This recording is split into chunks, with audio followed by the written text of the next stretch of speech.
Hello viewers, welcome to my English channel Learn English with Archita. So in the previous video I have shared a lot of things about sentences, types of sentence, how the sentences form, subject and predicate. In today's video we will be learning about the types of sentences and why it is important.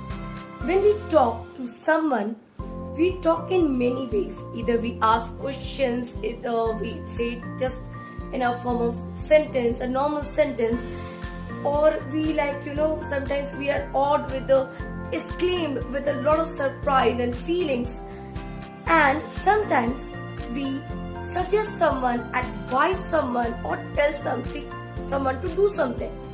So there are 4 kinds of sentences that we will basically learn today. Now see, when you are doing the reported speech that we will do further in the video, where we have to use that, where we have to use to, where we are advising someone or asking someone to do something.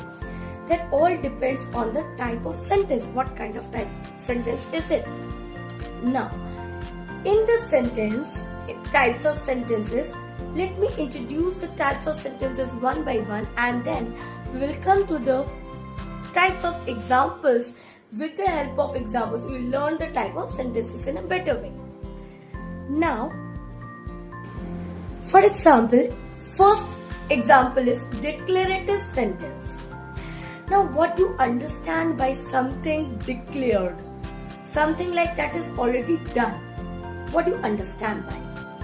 That is complete, that is having a proper full stop, that is having proper subject, verb and object. That is known as complete sentence, and that is your sentence, a proper sentence that ends with the full stop. That generally express the idea, the facts, and it is having, like for example, if I am telling you one sentence, the sky is blue. That is having a proper subject, verb and object. It is a complete, it is declared. The sky is blue. If I am saying, I bought a new house, that is a complete sentence and that is declared. That means it is declared, that is having a full stop. I am not asking, not awed by, expressing my feelings, nor I am asking someone to do something. It is just declaration of a sentence. It is done. I bought a new house, or I am talking, I am driving, I talk less. These kind of sentences are complete sentence, that is having subject, verb and object.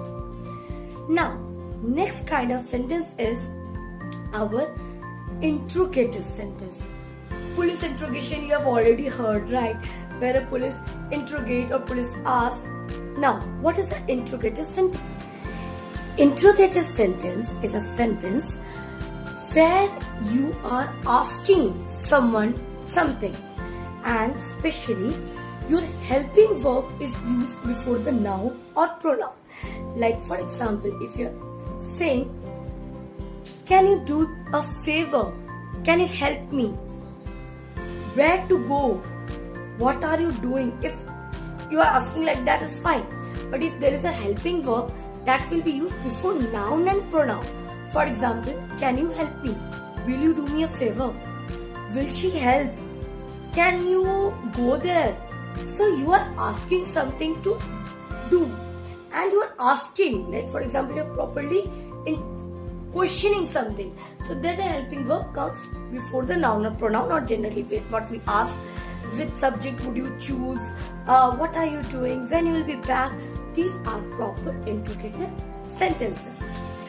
Now, and it also ends with question mark. This is interrogative sentences. Declarative sentences, proper ending, declared sentence, and when you're questioning something, that is declarative is ending with a full stop and it's a declared sentence.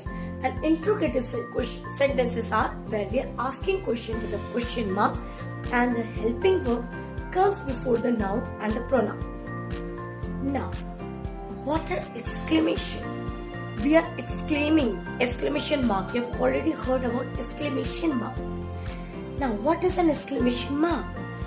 when we are awed by something, or when we are excited, having a lot of feeling, or we are exclaimed by having expressing some feelings like, hooray, she won, wow, we did it, or alas, I couldn't. The beggar, it's like, for example, also when we will be doing the reported speech, there could be a sentence where someone is saying, the beggar said, alas, for a cup of tea, or alas, we lost the game. When we are changing it to indirect, we are making it, the beggar exclaimed sorrowfully for a cup of tea. That alas is showing the sorrowful exclamation, the sorrowful feeling. If we are saying hooray, that is a happy feeling. We are expressing our happiness through the word hooray, and it ends with the exclamation mark. Now, when we talk about our imperative sentences, it has 3 parts. Now, there are usually it should be 4 parts, but it has 3 parts. That I was also thinking of writing, but I will be mentioning here. First is your request, right? When you are requesting something, like for example, please do this for me. So that is a request. So when you are requesting, you are using please, right? Like for example, when you will be doing direct and indirect, the sentence is, he tells his mother, please give me a glass of water. And it will be indirectly, we will be saying, the son or the daughter requested her mother to give her a glass of water. 2. Because someone is asking someone to do something. And you are removing that please, because now that request part is changed, or taken place of the say. We'll do it later on, that how to change direct into indirect. But the first part is request.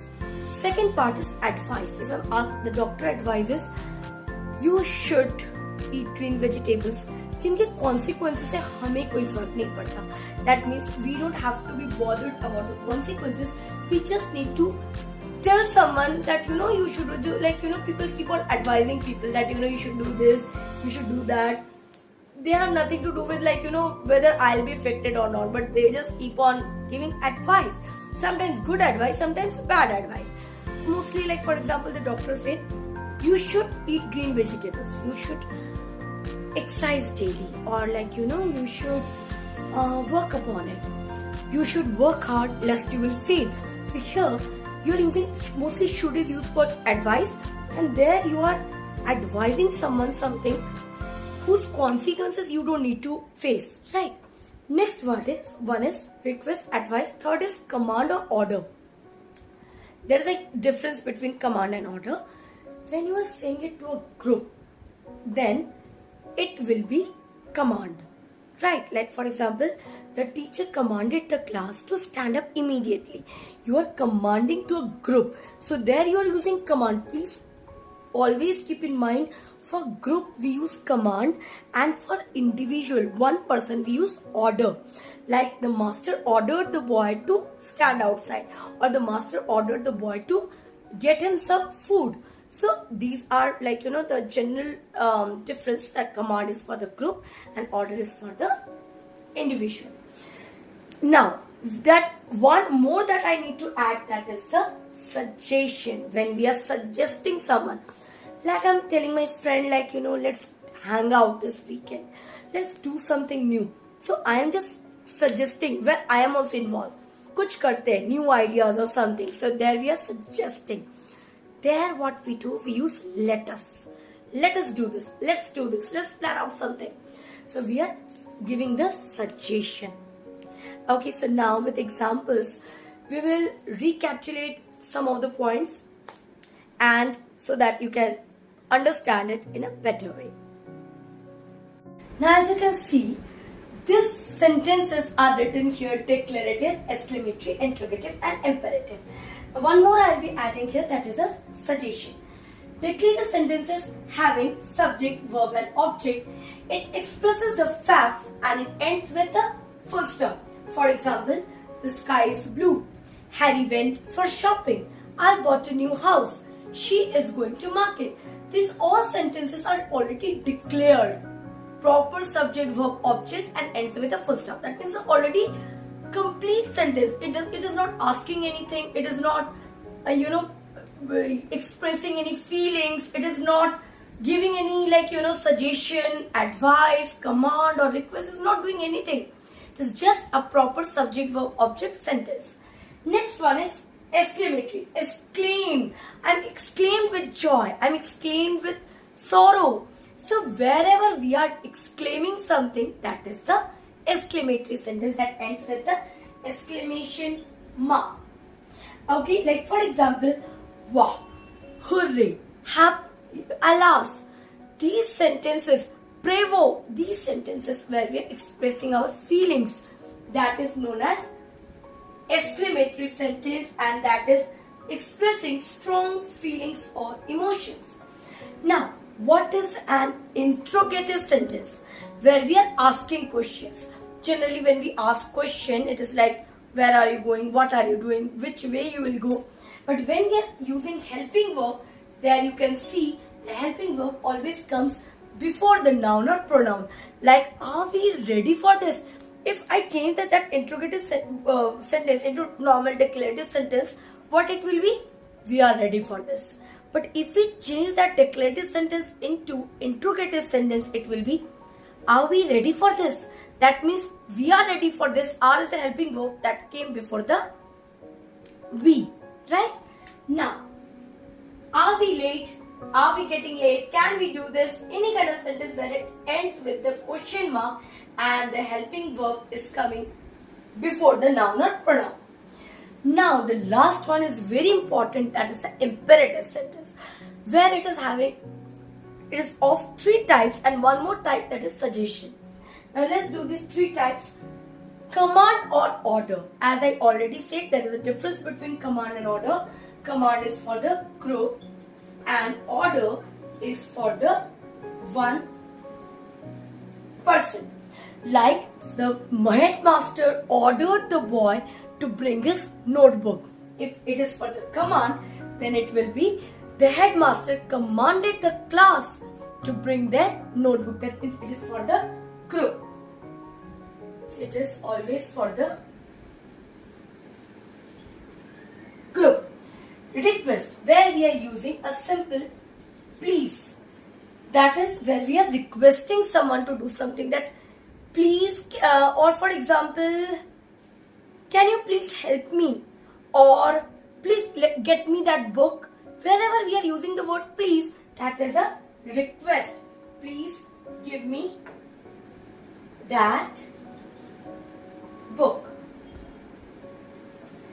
And now, advice, where we mostly use should. And advice means whose consequences I don't have to face. That means you should do this, you should work hard, you should study well to get promoted.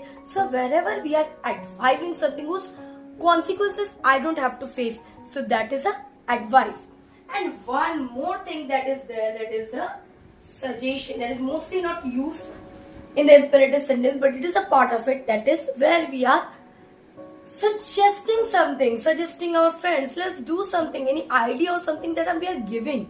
So that is the let us. We use the word let us do something, let us hang out, let us do something. So imperative sentence, when it comes to the suggestion, there we are using